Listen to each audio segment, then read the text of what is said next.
Prosecco, our very last episode of the year. So tonight we are going to talk about all of our favorites and least favorites, and then this weird kind of middle ground of movies that we like but might have not been seen by most of the people out there. So we're going to kick things off with our worst movies of the year, and I'm starting with a movie called November Man, which I already kind of forgot existed. It's that, like, action, ex-CIA, Black Ops, whatever organization he's part of. Who knows? Movie with Pierce Brosnan, where he's got some beef with this other guy, and he goes on It's some, the like, non-Bond. revenge mission. Yeah, but like, that movie made no sense. Like, it didn't make sense when we saw it, and I was trying to remember the details, and I was like, no, I got nothing. It was like Bond plus Taken plus Rape like scene. lots of race, Plus rape scene. sexism equals question mark? I don't know what the fuck that movie Man, it was so upsetting. It was by far the most. We saw a lot of movies this year that treated women like garbage, but I think this was the most misogynistic movie of the year. Yeah, it was misogynistic in a way that I was just like, is that something that we can still like say and do things like that in polite society? Like, is that still a thing that they're letting people get away with? It feels like it's supposed to be like old Bond movies, but it's like way more misogynistic than old Bond movies. Like, there's a rape scene that's like There's a right, girl guys, who rape gets scenes. There's a girl who gets either killed or like horribly wounded just because she's like She had the audacity to shut. Yeah. I don't know. And they actually There basically was said that, her like, like, whole sorry. plot twist, too, where it, like, was her, but it wasn't. Yeah. It was very bizarre. Just uncomfortable. remember that. It was even worse at treating women than our next film. Yeah, I mean, November Man made no sense and it was super sexist. This was also super sexist and It made made no very sense. little sense. Yeah. But slightly less sexist and slightly made more sense. It was Sin City That's fair. 2. It also came out in August because August hated us. Sin City 2 was a long-awaited follow-up from Sin City, and Too long? Oh, too long. Robert Rodriguez totally lost momentum, and this movie doesn't make a lot of sense, and it's stupid. But it does have Eva Green being naked a whole lot, which anything about it that makes it a sequel, now that I think about it? Yes. I mean, the Jessica Alba plotline is continued from the That's last true. film. There are, That's like- about it. Yeah. It's a stupid excuse. But guys, as we went over when that happened, Jessica Alba cannot act, and they need to stop. Like, I like her; she's darling. You She can can't put her. really dance either. No. That's the whole point of her character. Oh God. Oh. It's like anyone could do hair whips and roll around on the floor. I mean, like, yeah, our top 5 is just a cavalcade of bad acting, but like, I like Jessica Alba in Sin City 2 better than I like the star of our next movie. Oh, we're going into the next one. Who's got that? That's me. Have Speaking fun. of bad acting, Transcendence is the movie that, if you were on the fence about Johnny Depp, this is the one that probably tipped you off. Because he used to be a great actor. I remember fondly the days that I liked him, but Used to crush holy her. crap. In this movie, so this is the movie about how Johnny Depp is a computer scientist who then becomes the computer? It's one of the first movies in a while Like that the they. non-Lucy? Yeah. Yeah, the okay. non-Lucy. Well, it also asked him. Oh right, you never had to watch Transcendence, Nope. guys. This is I how was much away. we hated this movie. Is that that Angie and I were able to get it on our top 5, even though Perry hadn't seen it. Yeah. But like, yeah, this is like Angie pointed out when we reviewed it. It's the first time in a while Johnny Depp has been asked to play a normal human being. No, yeah, and it's in the completely beginning- unbelievable. In the beginning, he's like playing a normal person. He's just like, Hello, I'm a wife." person. This is what person do.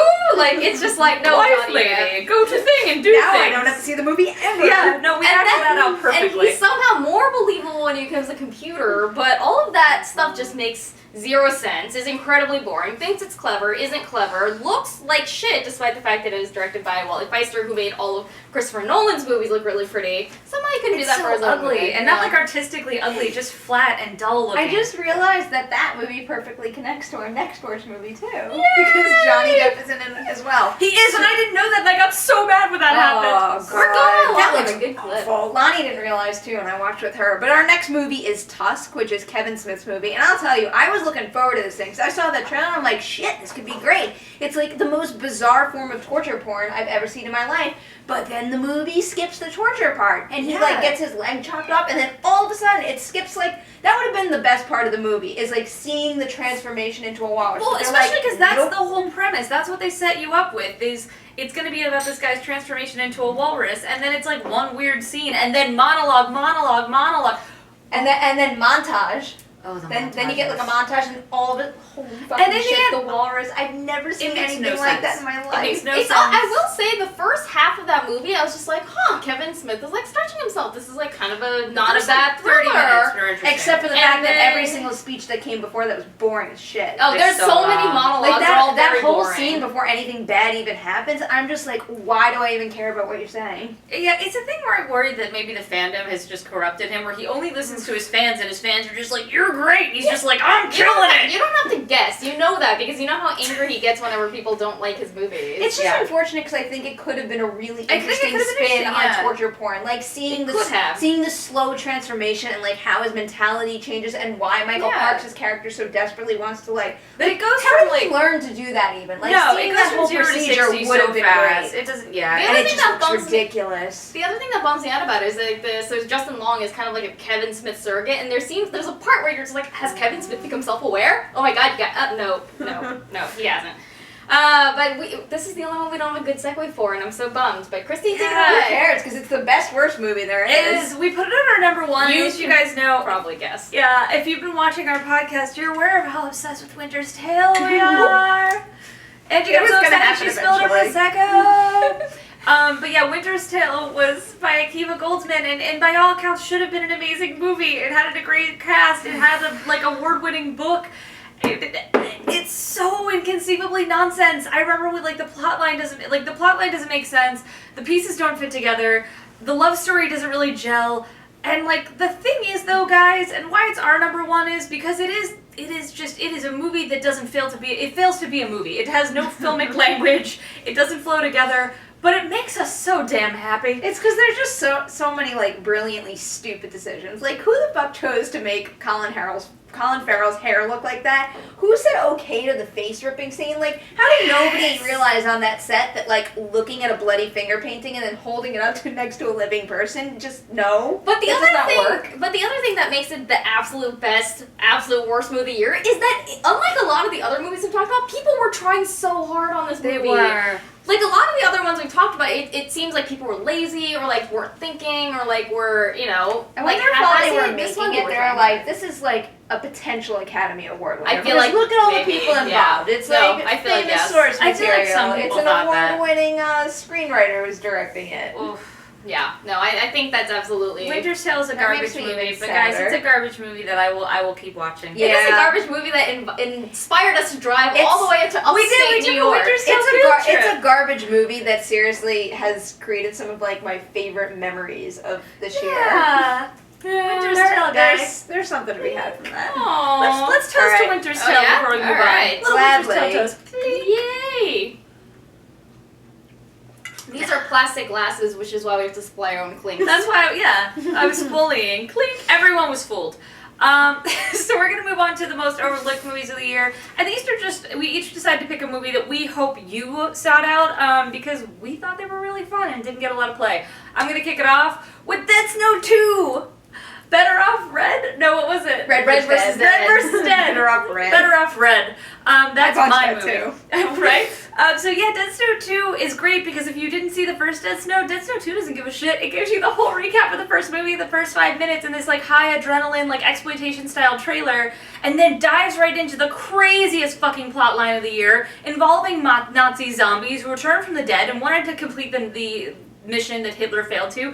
And it's so violent, and it's so absurd, and there are so many things where you think to yourself, they're not gonna do that. That'd be a bridge too far. That'd be too fucking crazy pants. And then they do that shit, and they do it with style. And I don't want to give it away, but this movie had my favorite ending of all of 2014 because I was screaming. I was laughing so hard, and Perri can attest to that. Yeah, I was just gonna say, I heard it all. It happened. And I've occasionally through the year, because it is online, but I really recommend watching the whole movie. It is online, but I've watched it again, and it still makes me so happy because it's just someone out there, guys, is super twisted, and his name is Tommy Wirkola, and I adore the way he makes movies. I have to say, this is what we're doing right now. This would actually be the perfect context in which to watch Dead Snow 2 because it's a movie that, if you watch it with a lot of your friends and you're drinking, maybe that should be the next one. It's better. Watch.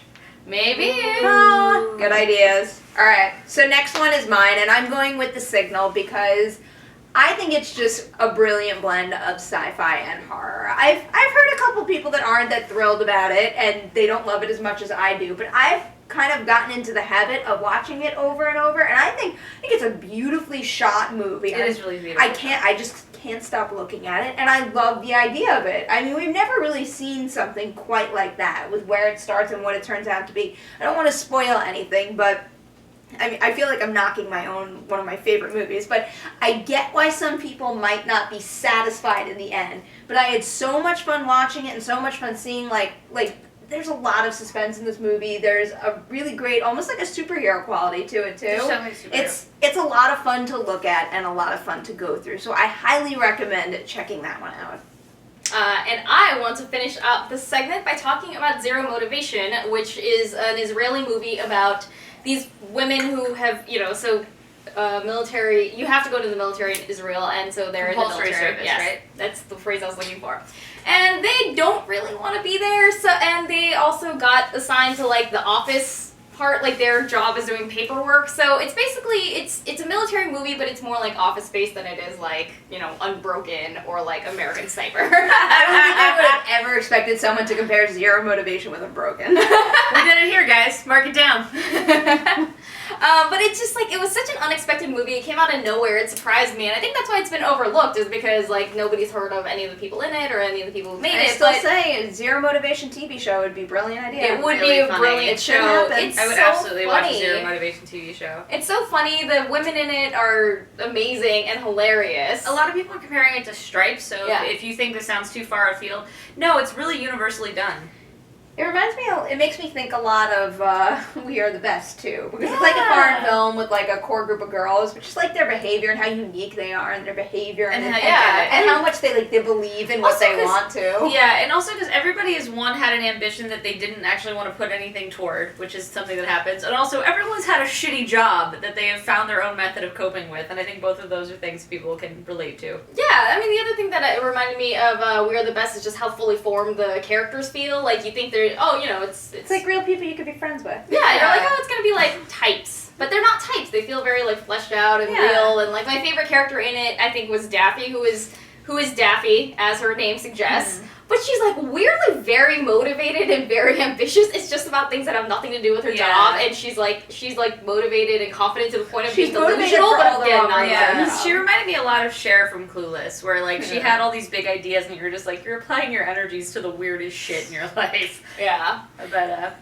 I think we all agree. Yeah, Zero Motivation. Check that out, too. And now, we ready to move on to the best? The best. Let's We're do doing it. top 6, guys, because we do what we want.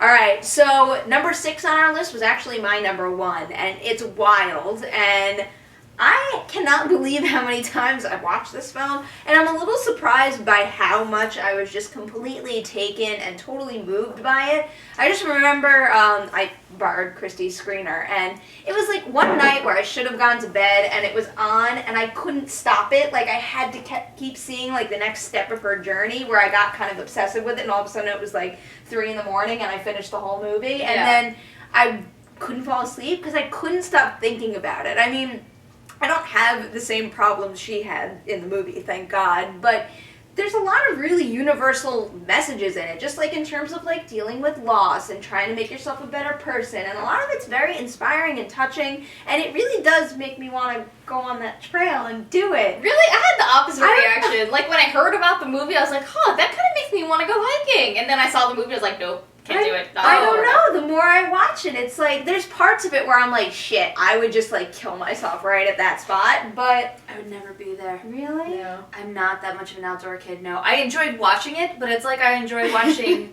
Like documentaries Jaws? about the ocean. Yes. I think they're fascinating. I'm not going to the ocean. I discussed this a little with Angie the other day. I'll do it if I get LASIK. I think my biggest fear with hiking PCT is that I wouldn't be able to wear my contacts. You can totally do it. Remember James Franco's character in 127 Hours had contacts?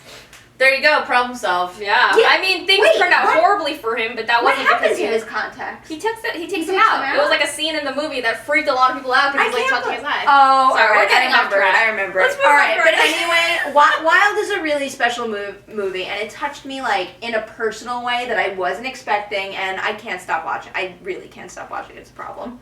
I feel like that's going to be a theme for a lot of our favorites because, they're our favorites. But my favorite movie of the year, which you may remember because we talked about it not that long ago, is Boyhood, which is everyone's favorite movie of the year, including Barack Obama's. But you know what? I stand by my decision. So that's the movie that Richard Linklater took 12 years to shoot with the same cast, and I know that some people think it's a gimmick, but to me that was like the whole point of the movie. It just wouldn't have been the same if it had been like a different actor subbed in all the time. But because it was all the same actor, you actually feel like you're like watching this kid grow up. You feel like you're growing up with them. and you're watching it and you just keep waiting for things, or I just kept waiting for something to happen because like all the scenes are kind of mundane, and then like after a point I was just like, wait, like he's like 5 years, it's like 5 years, he's like 5 years older now. And His it life's is happened. a That was his gimmick life. because like one thing serves the other so well. Mhm. Yeah, like you needed that for the story, and It's like, to me that's like saying like songs are a gimmick in a musical. Sorry.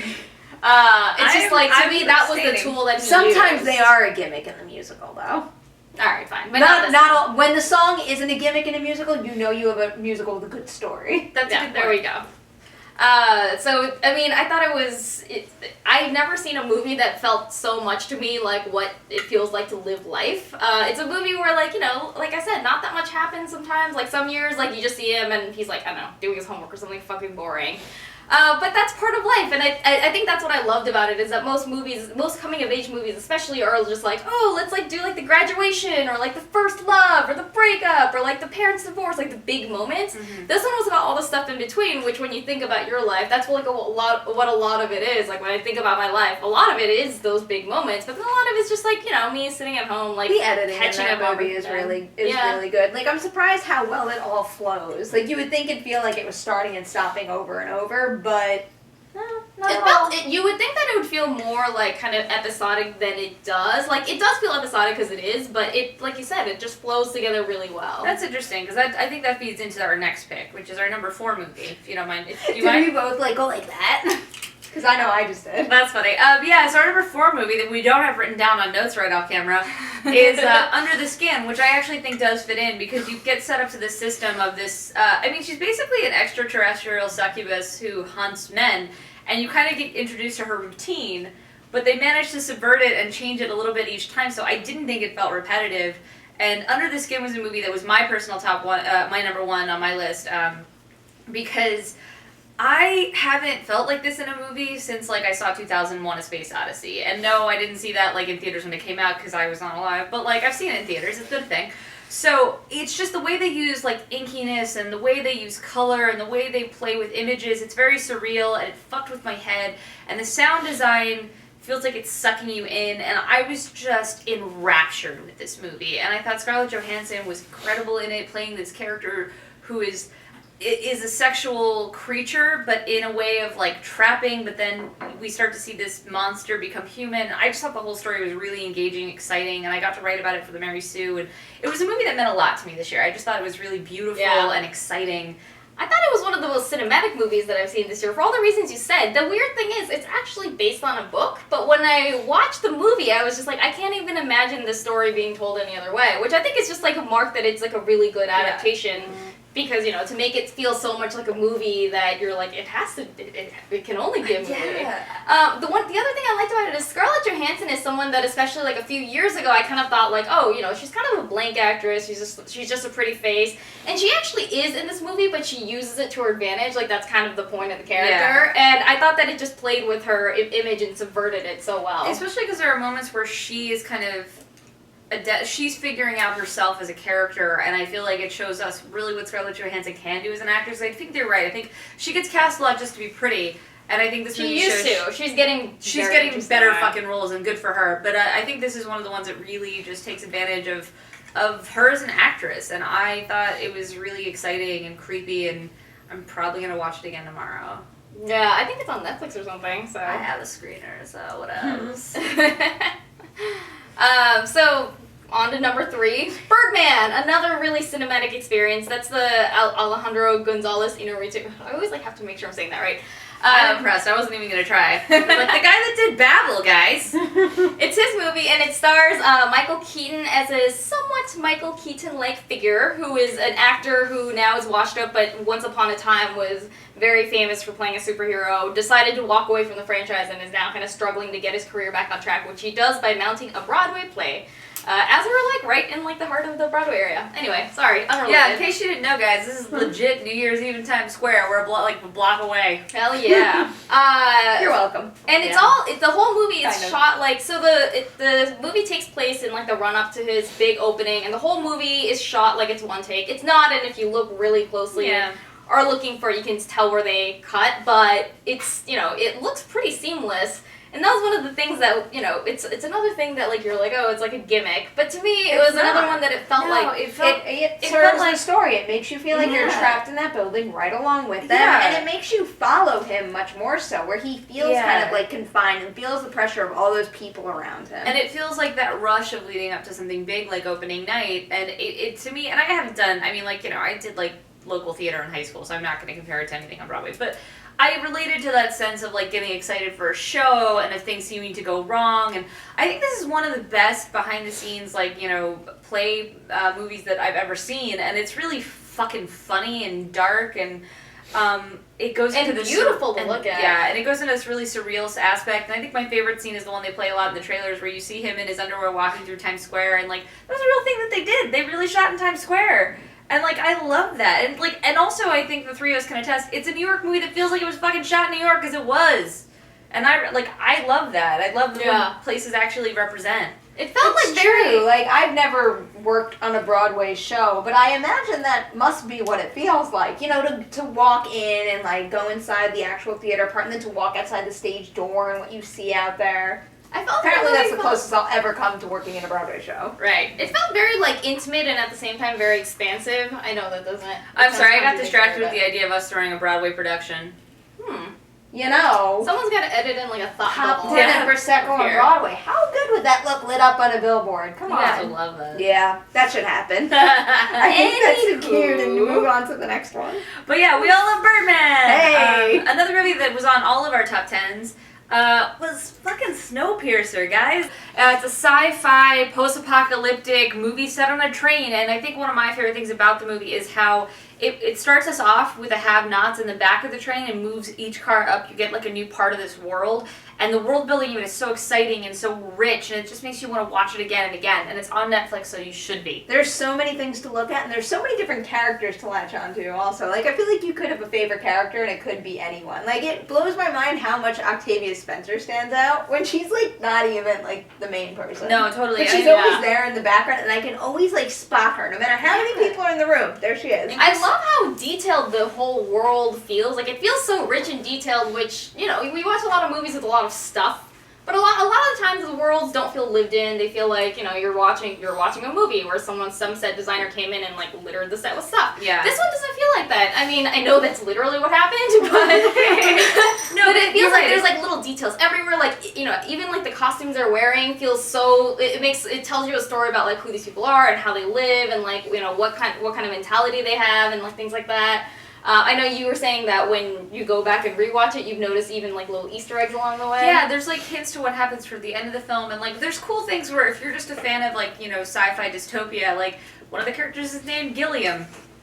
It may not be the most subtle thing, but it gave me all these little things that it's like, oh, it's just John Hurt and Tilda Swinton and Chris Evans. There are so many good people in this movie that it's just so much fun to watch. Do you guys have a favorite scene? Because every time I watch it, I'm always like, that's my favorite scene. The sushi scene cracks me up. I think the sushi scene for me is such a great moment of privilege, but like, there's better scenes of the movie. I know what my favorite scene is. Alison Pill. I was gonna say the classroom scene. That is actually one of the more, like, it's like the part of the movie that's actually bright and colorful and cheerful. And it's like you the most look upsetting at their costumes when they walk in, like in contrast with their room and shit. And like you get so much great information in that scene too, because that's where you learn like outside and what had happened and.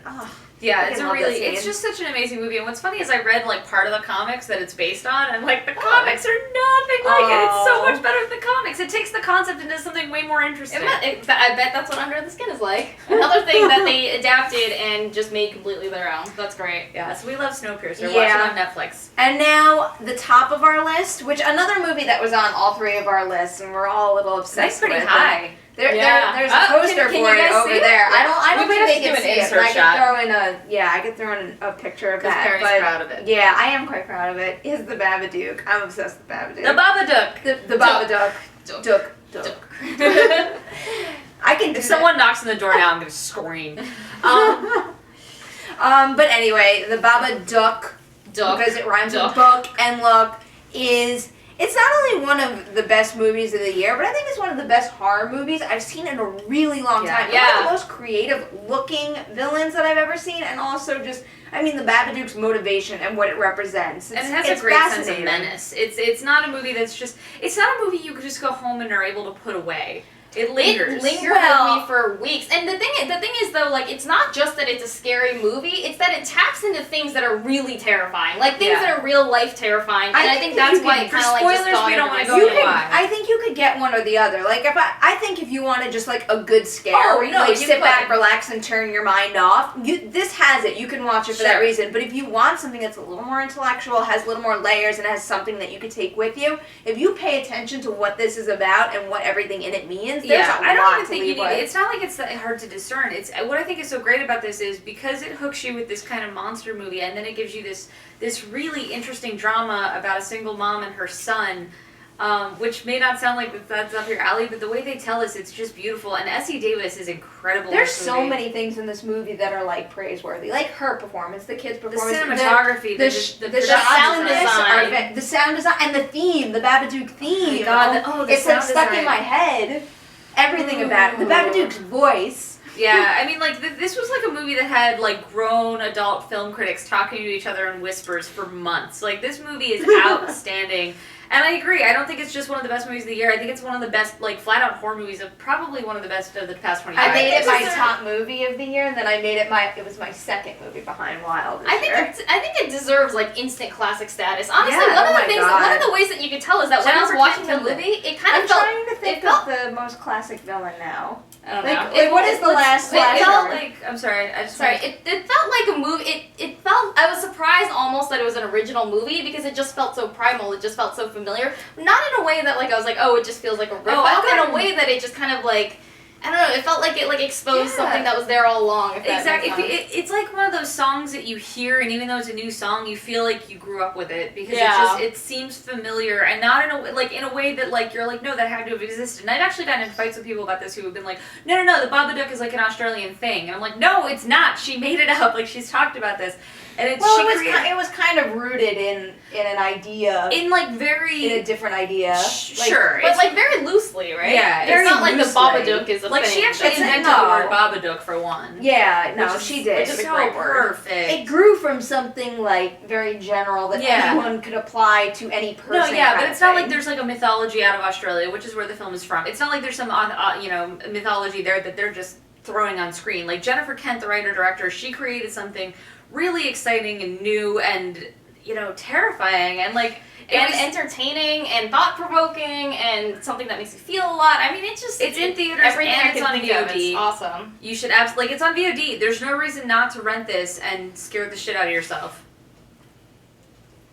That's good. That's good. We're wrapping up the year by telling you to scare the shit out of yourself. So that's awesome. All right, on that note, that's a wrap of episode 47 of Popcorn Prosecco and a wrap on 2014. Hey! Woo! By the time anyone sees it, it's going to be 2015. Happy 2015, everyone. But it's like fresh enough. Watch this and just feel like you celebrated New Year's Eve with us because you have. I feel like I need to put these on. I'm know. going to be so disoriented. I'm going to mess up all of our calling cards here. So... First, you need to watch us on YouTube, which you might be doing right now. If you're not doing that, you can watch us or listen to us on iTunes, and we would love if you'd review, comment, give us stars, whatever it is over there. Subscribe is a big help. We're also on our own website, popcornprosecco.com. We are on Twitter at Popcorn Prosecco. We are on Facebook as well, and then the three of us are all over the interwebs too. Angie, you want to go first? Yeah, you can find me on Twitter at AJHAN, and I write for slashfilm.com.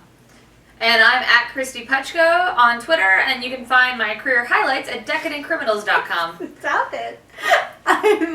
You can catch me on Twitter at Perri bought these and she can't handle them. Just like you were looking at me. You're giving How me a dare funny you. look. At Perri Nemiroff, and I write for Collider.com, and that's it. And this is like a super professional episode. Happy New Year, everyone. Happy New Year. My glass is empty. No, my stem is not empty. Your stem's not empty. That's how champagne works. Bye.